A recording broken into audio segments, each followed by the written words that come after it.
як инсон майзада буд, яъне майнуш буд, ба арақ шавқу рағбати зиёд дошт. ӯ ҳеҷ таълиме надошт, ӯ ҷоҳил буд, ӯ яке аз бадтаринҳо буд. аз ҳама ҷавони бадахлоқ дар байни ҷавонони муҳити худ дар он шаҳр. рӯзе ӯ майнӯшӣ мекунад бо ҳамроҳии рафиқонаш ва танҳо ӯ рӯшод аз шиша дар назди дигар одамон ошкоро майнӯшӣ мекард. ана то чӣ дараҷа беҳаё буд, ана то чӣ дараҷаи паст рафтор ва ахлоқи расво дошт. ва рӯзе ӯ мебинад ки мардумон ҳама ҷамъ шудаанд дар назди як марде ки бо хар сафар мекард. мардумони зиёд ӯро иҳота карда буданд ва намоён буд ки онҳо ӯро ҳурмату эҳтиром мекарданд. ва ин воқеа ба кунҷкобӣ водор сохт қаҳрамони моро. ӯ мехост бифаҳмад кист ин одам ва чаро одамон бо ӯ гап задан мехоҳанд. ӯ наздик шуд, он мардро манъ кард ва аз он савора пурсид: ту кӣ ҳастӣ? ана то чӣ дараҷа беоддоб буд, ана чӣ гуна рафтори бад дошт. ту кистӣ? одамони атроф гуфтанд: ин шахс аш-Шаъбӣ.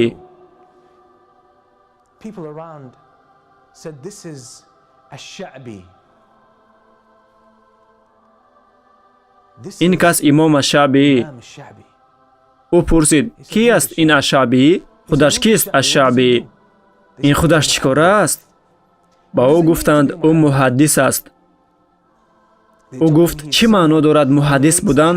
он касе ки ривоят мекунад ва нақл мекунад ҳадисҳои паёмбар Муҳаммадро саллаллоҳу алайҳи ва саллам. худ меомӯзад ва ба дигарон меомӯзонад. ҳамин аст масъулияташ. хуб, агар ту муҳаддис бошӣ, пас ба ман як ҳадис нақл кун. ҳадисе бигӯ ба ман. ва ин имом, ана бояд чӣ хел бошанд одамони аҳли илм, ана чӣ хел бояд бошанд. ин имом тавонист бифаҳмад ва биомӯзад вазъиятро ва ӯ тавонист биомӯзад ин одамро ва хост ки ба ӯ ҳадиси мувофиқе нақл кунад. ва ба ӯ нақл кард ҳадисеро аз саҳоба Абу Масъуд ал-Бадрӣ, Аллоҳ аз ӯ розӣ бошад, ки паёмбар саллаллоҳу алайҳи ва саллам гуфт: инна мимма адрака ан-нас мин калами ан-нубуввати ал-ула идha lam tastahi fasna' ma shi't. ривоят шудааст ки паёмбар саллаллоҳу алайҳи ва саллам гуфтааст: агар дар ту ҳеҷ шарме набошад, ҳаё набошад, агар дар ту чунин як хислати хиҷолатмандӣ набошад, пас бикун ҳар чӣ ки мехоҳӣ, чунки дигар чизе нест ки туро аз корҳои беҳаёӣ боз дорад. ва дар ҳамин лаҳза қалби он шахс кушода шуд. ин суханҳо дақиқан ба қалбаш таъсир кард ва баъд аз ин ӯ қарор кард ки иваз шавад. ӯ хост ки тамоми ҳаёташро иваз кунад, гузаштаашро дар гузашта монд ва равон шуд ба назди имоми машҳур, имом Молик ибни Анас, имоми Мадина. ӯ ба наздаш рафт ва аз ӯ илм гирифт. ӯ ҳадисҳоро омӯзид аз имом Молик. ва худи ҳамин шахс, ҳамин собиқ майнуш дар оянда устод шуд ба имом Ал-Бухорӣ ва имом Муслим. ӯ устоди имом Бухорӣ ва имом Муслим шуд. номи ӯ Абдуллоҳ ибн Маслама ал-Қаънабӣ, яке аз олимҳо ва ҳадисдонҳои машҳур, дар гузашта майнуш буд. касе буд ки ахлоқе надошт, касеро ҳурмат намекард, ошкоро дар назди мардум майнушӣ мекард. ва муддати дароз дар назди имом Молик дарс гирифта, Абдуллоҳ ибн Маслама мегӯяд: ман бояд бубинам шахсеро ки бо сабабаш ман дар ин роҳ ҳастам. ва ӯ қарор кард ки ба шаҳри Басра биравад, он ҷое ки аш-Шаъбӣ мезист. лек вақте ки ӯ ба он ҷо расид, фаҳмид ки имом аш-Шаъбӣ ин дунёро падруд гуфтааст. ва мо аз ин қисса чӣ ибрате гирифта метавонем? он ки ҳаёт ивазшаванда аст ва ин супориши туст, масъулияти туст ки иваз шавӣ ва ҳеҷ гоҳ нахоҳӣ ва интизор набошӣ ки каси дигаре туро иваз кунад. ин бояд қарори худи ту бошад. менигарем ба ҳаёти мусалмон, мулоҳиза мекунем ҳаёти паёмбарро саллаллоҳу алайҳи ва саллам, ҳаёти саҳобагонашро ҳаёти шахсиятҳои бузургро дар таърихи ислом, олимони бузург ва ҳокимони бузург онҳо чӣ кор карданд? онҳо ду чизи асосӣ карданд. худро иваз карданд ва дигаронро иваз карданд. ҳамин аст ҳаёт. шумо такмил ёфта зиндагӣ мекунед. парварида рӯҳи худро ва қалби худро, илм омӯхта, худро такмил доданд ва ба дигарон ҳам кӯмак карданд, то ки онҳо такмил ёбанд. ана ин аст ҳаёт.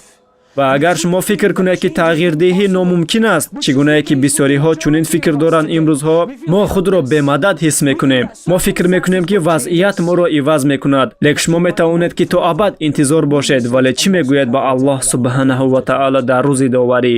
дунё тағйир намеёбад то даме ки шумо иваз нашавед. ин дунёро айнан чунин офаридааст Аллоҳ субҳанаҳу ва таъала.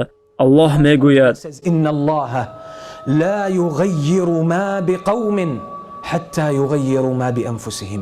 ҳамоно Аллоҳ тағйир намедиҳад вазъияти одамонро то замоне ки онҳо худро иваз накунанд. мо мебинем ки чӣ хел мусалмонон дар азобанд дар тамоми давлатҳои исломӣ. то даме ки худро иваз накунем, то даме ки мо дар намози бомдод бархеста ба масҷид наоем, то даме ки мо одатҳои бадро тарк накунем, то даме ки мо як қисми вақти худро баҳри ризогии Аллоҳ субҳанаҳу ва таъала сарф накунем, то даме ки мо аз пӯсти худ набароем баҳри ризогии Аллоҳ субҳанаҳу ва таъала, аз ҳаловатҳо набароем, то он дам чизе иваз нахоҳад шуд. чунки ҳама чиз робитаи дутарафа дорад. пайғамбар саллаллоҳу алайҳи ва саллам борҳо такрор кардааст инро ба саҳобагонаш. мо бояд эҳтиёткор бошем бо ин ҳақиқат. ҳама чиз дар ин дунё, дар ин даҳр робитаи дутарафа дорад. агар шумо гуноҳ кунед, шумо ҳатман натиҷаи ӯро мебинед. шояд баъди 20 сол ё ин ки 30 сол, ё ин ки ин гуноҳ ба умматон таъсир мерасонад дар дигар гӯшаи дунё. шумо инро дарк намекунед, аммо айнан чунин офарида шудааст дунё. барои чӣ ба ин замин пайғамбар саллаллоҳу алайҳи ва саллам бо паём фиристода шуд? ӯ чӣ кор кард? одамонро иваз кард. чунки арабҳо то он замоне ки ба пайғамбар саллаллоҳу алайҳи ва саллам ваҳй нозил шавад, онҳо аз ҳама ҷомеаи фосиқ буданд, пароканда буданд, якдигарро ба қатл мерасониданд,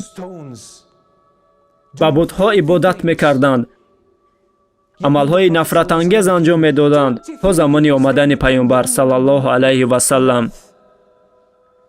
ва онҳо ҳамагӣ баъди 23 сол дар дунё онҳо уммати рақами 1 шуданд. ва ин тапиш то ҳол идома дошт ва мусалмонон, уммати мусалмонӣ дар тамоми дунё паҳн гардид. аз Хитой то ба Марокашу Испания. ҳамаи ин амалӣ гардид бо шарофати тағйирдеҳӣ ва ташаббускории пайғамбар саллаллоҳу алайҳи ва саллам. мо ҳоло ҳам аз он мерос зиндагӣ дорем, аз боқимондаи он мерос.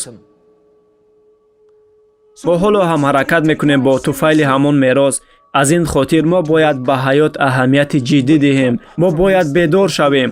бояд бароем аз ин вазъияти беандешагӣ. агар шумо фикр кунед ки ҳолатон хуб аст, чунки шумо 2 бор намоз мехонед дар як рӯз, ё ин ки ҳатто 5 бор намоз ва амали дигаре, аз ин ҳолатон хурсандед ва ифтихор доред, чашмонатонро кушоед. муҳим нест ки шумо чӣ кор мекунед баҳри ризогии Аллоҳ. ин ҳамеша басандагӣ намекунад. мо бояд рӯз аз рӯз такмил ёбем ва боло ҳаракат кунем. ҳамон лаҳзае ки фикри истоданро кардед, шайтон шуморо ба поён мекашад. шумо бояд бедор шавед ва набояд бигӯед: о, ман садақа медиҳам, гоҳ-гоҳ тақрибан 1000 сомон дар як сол, намоз мехонам, рӯза медорам дар моҳи Рамазон. боз аз ман чӣ мехоҳад Аллоҳ? муҳим нест ки чӣ кор мекунед. ҳамеша басандагӣ намекунад, чунки шумо ҳеҷ гоҳ баргардонида наметавонед қарзи худро ба Аллоҳ. шумо ҳеҷ гоҳ расида наметавонед ба он сатҳи ҳақиқии шукргузорӣ ба Аллоҳ.